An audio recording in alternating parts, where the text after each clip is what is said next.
फिक्र में अब आगे बढ़ते हैं और बात करते हैं रूस के राष्ट्रपति व्लादिमीर पुतिन की।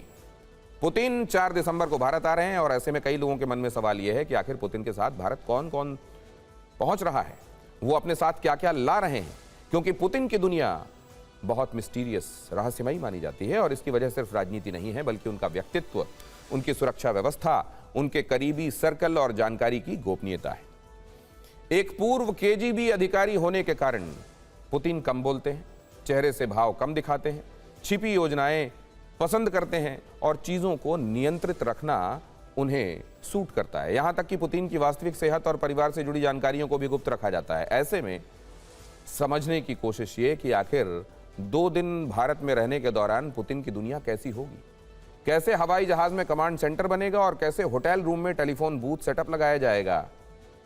फिक्र की इस रिपोर्ट में देखिए।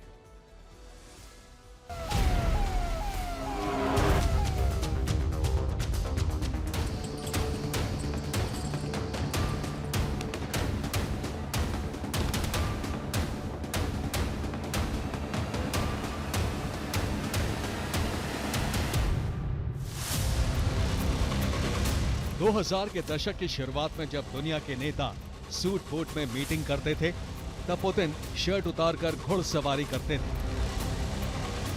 जिम में डंबल उठाते थे, जूडो प्रैक्टिस करते थे, शिकार पर जाते थे।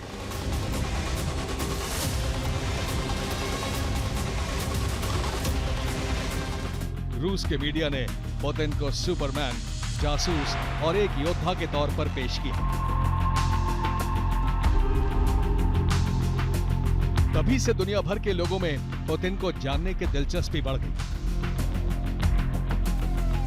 और अब पुतिन जब भारत आ रहे हैं तब भी 25 साल बाद पुतिन की छवि एक सख्त नेता की है और उनकी दुनिया किसी रहस्य से कम नहीं है। सबसे पहले पुतिन की सुरक्षा की बात करते हैं। पुतिन की सुरक्षा का जिम्मा रेसिडेंशियल सिक्योरिटी सर्विस के पास है। सिक्योरिटी टीम में एफएसबी और फॉरेन इंटेलिजेंस के सदस्य होते हैं।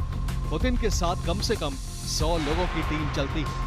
पुतिन की यात्रा के 1 महीने पहले सिक्योरिटी टीम भेजी जाती है। उस होटल की जांच होती है जहां पुतिन ठहरने वाले होते हैं। पुतिन के पहुंचने से पहले कमरे से खाने पीने और साबुन, शैम्पू हटा दिया जाता है।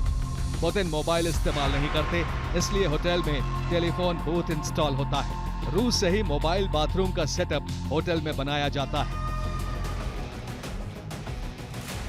अब बात करते हैं पुतिन के हवाई जहाज की। पुतिन IL-96 विमान से उड़ान भरते हैं। इसे फ्लाइंग क्रेमलिन भी कहा जाता है। पुतिन के लिए IL-96 विमान को कस्टमाइज किया गया है। हवाई यात्राओं में यह प्लेन ही उनका ऑफिस होता है। इसमें एडवांस्ड कम्युनिकेशन सिस्टम लगा है। प्लेन के अंदर इमरजेंसी के लिए न्यूक्लियर कमांड बटन है।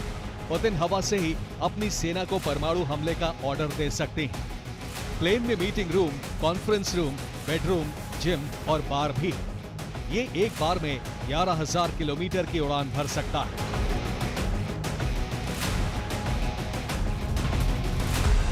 हवाई जहाज की तरह ही पुतिन की कार भी बेहद एडवांस्ड है। पुतिन अपनी मनपसंद ऑरस सेनेट कार से चलते हैं।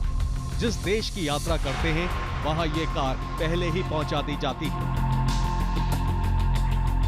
पुतिन की कार में 6 सेंटीमीटर मोटे कांच लगे होते हैं। पुतिन की कार पर बुलेट और ग्रेनेड का भी असर नहीं होता। कार में इमरजेंसी ऑक्सीजन सप्लाई सिस्टम भी लगा है।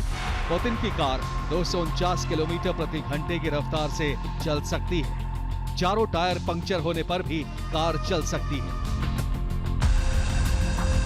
एक रिपोर्ट में दावा किया गया है कि पुतिन जिस देश में जाते हैं वहां पहले ही उनकी एक अदृश्य सेना तैनात हो जाती है, जो वहां के आम लोगों और स्थानीय माहौल में घुल मिल जाती है। पुतिन की यात्रा के लिए जिस तरह की तैयारियां की जाती हैं, उससे पुतिन की छवि और रहस्यमयी बन जाती है।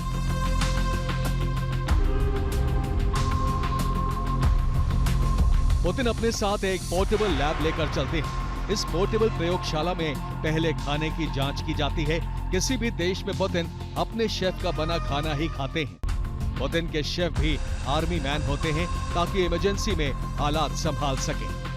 पुतिन के लिए खाने का सामान और पानी रूस से ही आता है। पुतिन अपने साथ पोर्टेबल टॉयलेट भी लेकर चलते हैं। यानी 2 दिनों की भारत यात्रा के दौरान पुतिन की टीम ये सारी तैयारियां करेगी। ये चीजें उनकी सुरक्षा से जुड़ी हैं। ऐसे में रूसी सुरक्षा एजेंसियां कोई लापरवाही नहीं कर सकती।